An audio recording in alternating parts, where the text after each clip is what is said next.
This is the craziest thing to happen for the Warriors this summer.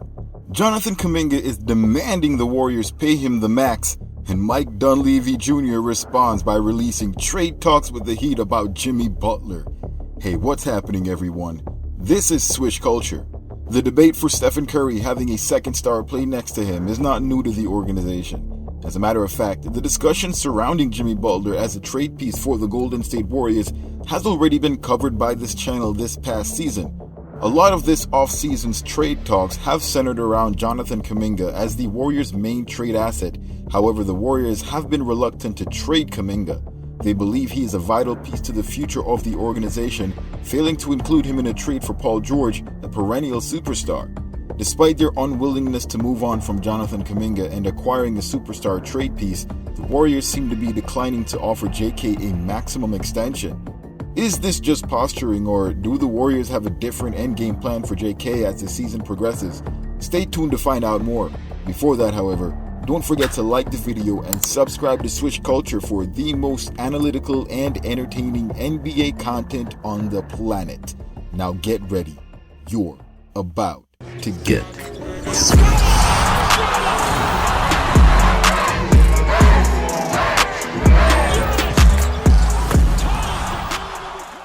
It is no secret that the Miami Heat and Jimmy Butler have not been seeing eye to eye. While Butler wants to get paid, the Heat don't believe he's worth a max contract. We've discussed this in a prior video, link shown here at the top right of your screen, and that it would put the Heat in a terrible position to compete for a championship. They clearly need more pieces, and paying Jimmy wouldn't allow them to do that. That difference of salary problem, however, isn't unique to the Miami Heat. Jonathan Kuminga's agent recently put out a statement that he is seeking a max extension from the Warriors, somewhat equivalent to what the top players from his draft class have been getting. Most recently, Evan Mobley of the Cleveland Cavaliers and Franz Wagner of the Orlando Magic, drafted 3rd and 8th overall respectively, have both signed max extensions worth $224 million over 5 years. Both Scottie Barnes and Cade Cunningham signed deals worth $224 million with their respective teams, leaving Jonathan Kuminga, Josh Giddey, and Alperen Sengun as the only standouts from that class who have yet to receive extension offers. While Scottie and Cade are their respective team leaders, neither Mobley nor Wagner would consider themselves as such, although they might be considered to be core pieces. Should Jonathan Kuminga be considered a core piece with a similar value, or should the Warriors engage the Miami Heat in a trade for Jimmy Butler with Kuminga as the main piece?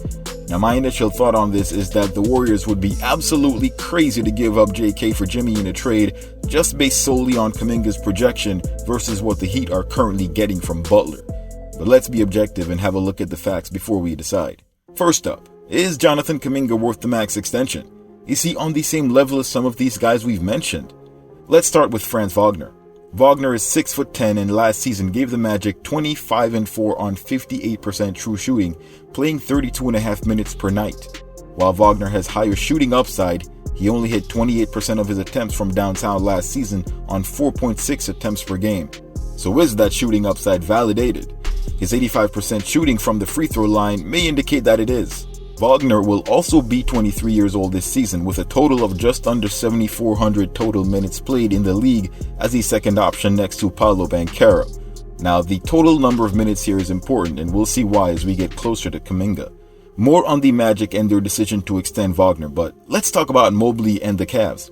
Mobley is listed at 6'11" and gives the Cavs 16 and 9, as well as 3 assists and 1.4 blocks in 30 minutes a night on 63% true shooting.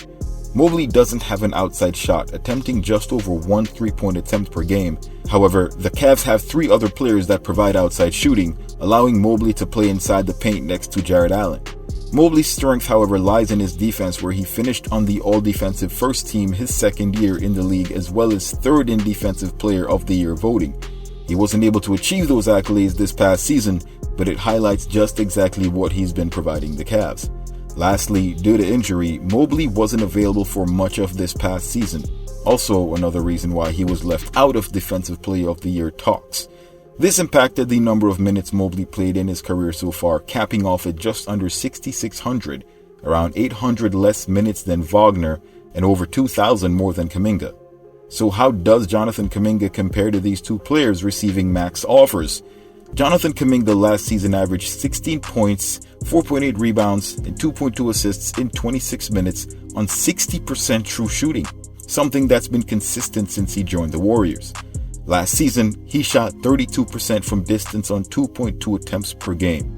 The most mature offensive aspect to JK's game is his mid-range, something that's steadily improved for him that won't show up in these statistics. He's also very reliable as a bucket getter in a crunch.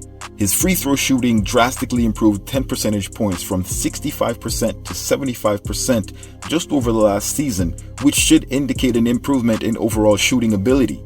His lack of playing time, which has JK having played just over 4,500 minutes over the duration of his career, has been the bane of his production.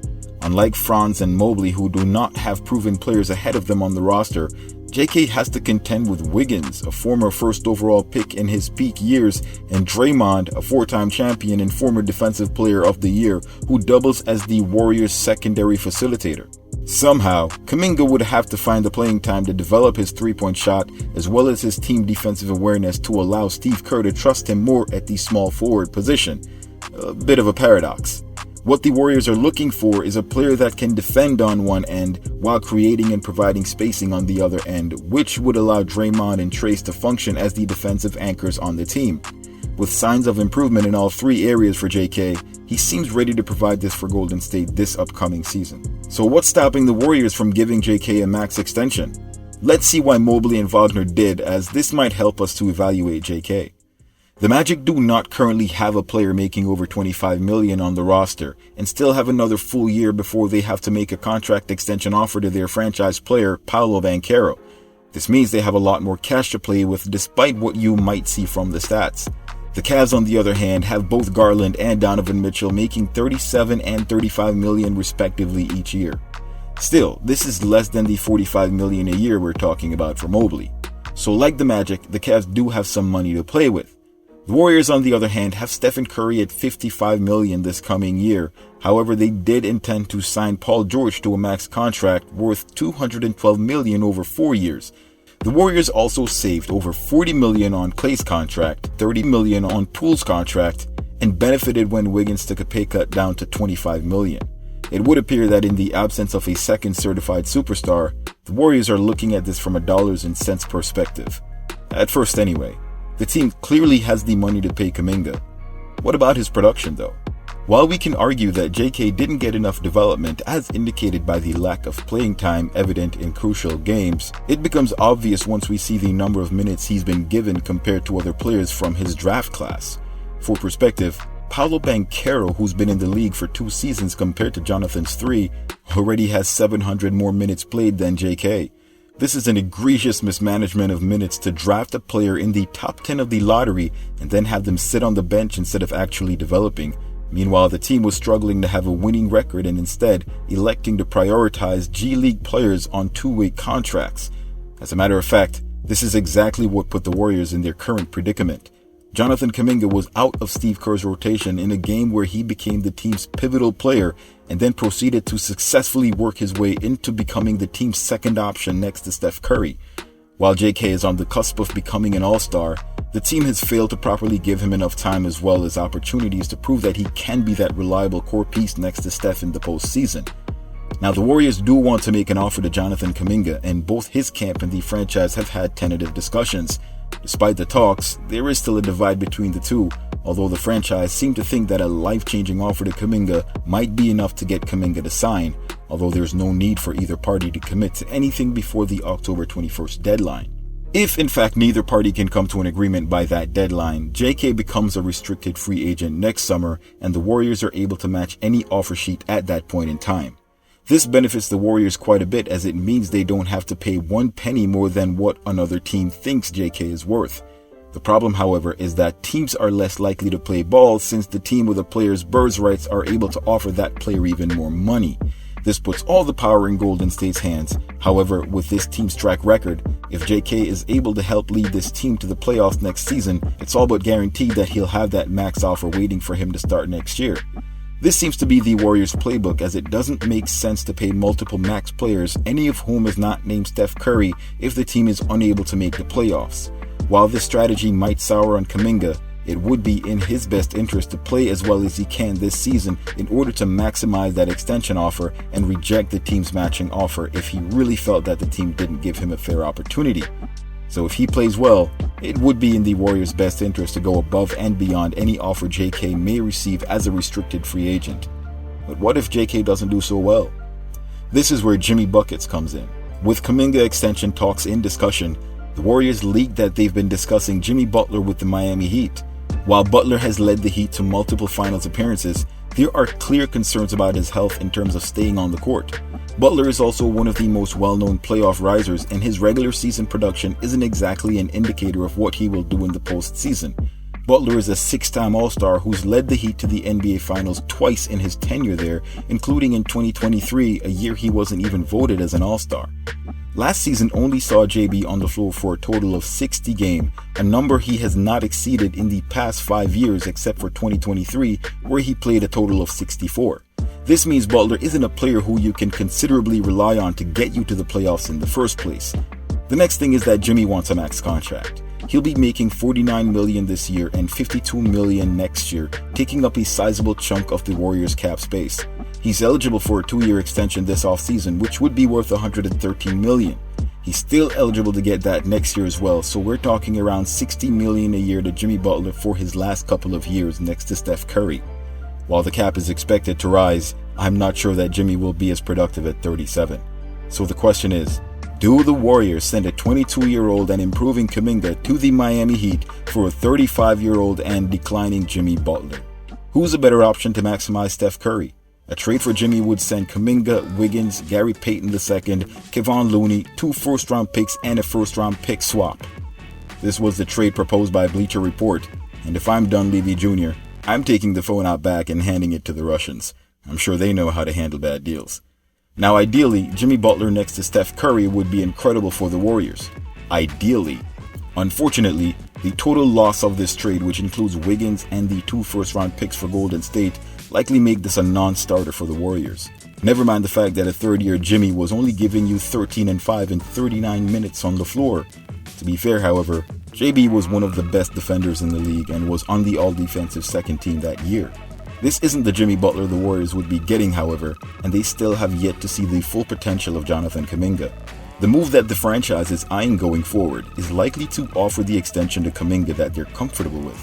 If he doesn't take it, see how things play out and try to make a move for Jimmy Butler by the February trade deadline if he's healthy and playing at a high level. If he isn't, keep JK and let him go to restricted free agency and then offer him what he's worth.